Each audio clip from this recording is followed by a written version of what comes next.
Shalom, selamat pagi.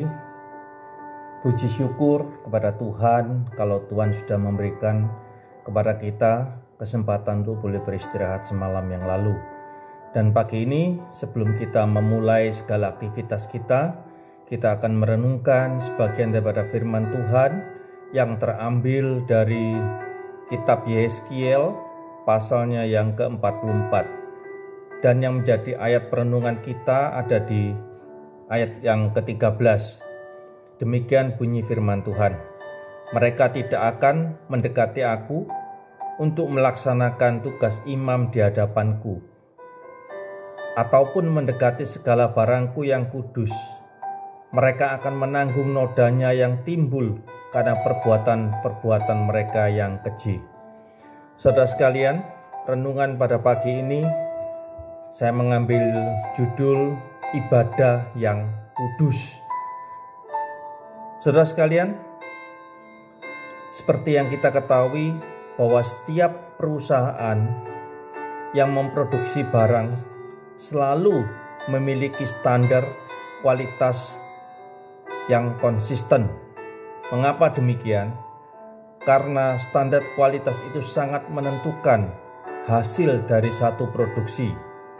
Apabila terhadap manusia tuntutannya sedemikian, maka seharusnya terhadap Allah, Raja alam semesta, pencipta alam semesta, yang telah menebus kita dan memberi keselamatan, harusnya bisa lebih baik dari itu. Berkaitan dengan ibadah, setiap umat Allah harus memberikan yang terbaik kepada Allah. Setiap kita tidak boleh secara serampangan dalam beribadah dan juga beribadah secara asal-asalan. Dalam Nats hari ini yang kita baca, kita melihat Allah mengkritik ibadah Israel yang dilakukan secara serampangan. Dua hal yang dikritik Tuhan di dalam ibadah bangsa Israel.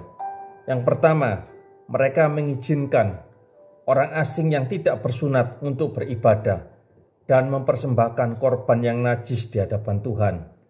Ini ada di ayat yang ke-7.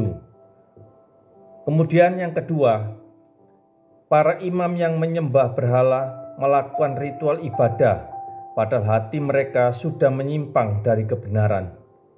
Ini juga dapat kita baca di ayat 10. Tuhan mau agar ibadah dikelola dan dijalankan oleh orang-orang yang hidup benar. Kehidupan rohani yang baik selalu mendahului pelayanan rohani yang baik.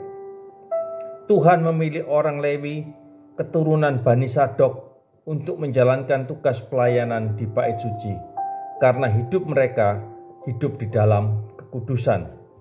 Merekalah yang layak menghampiri meja kudus Tuhan dan menyelenggarakan kebaktian di Bait Suci. Nah, sekarang bagaimana dengan kehidupan kita? Bagaimana sikap kita di dalam kita beribadah? Adakah kita menjalankan dan mengikuti ibadah secara asal-asalan? Sebagai pelayan Tuhan di gereja, adakah kita juga menjaga hidup kita bersih dan berkenan kepada Tuhan? Siapa bilang Tuhan menerima persembahan dan pelayanan yang dilakukan secara sembarangan? Tuhan menghendaki persembahan, ibadah, dan pelayan-pelayan ibadah yang hidup bersih dan beribadah kepada Tuhan dengan segala ketulusan dan kekudusan hidup. Kiranya firman Tuhan pada pagi ini sekali lagi boleh menegur kita, menguatkan kita di dalam kita beribadah kepada Tuhan. Selamat pagi, selamat beraktivitas. Tuhan Yesus memberkati kita semua. Amin.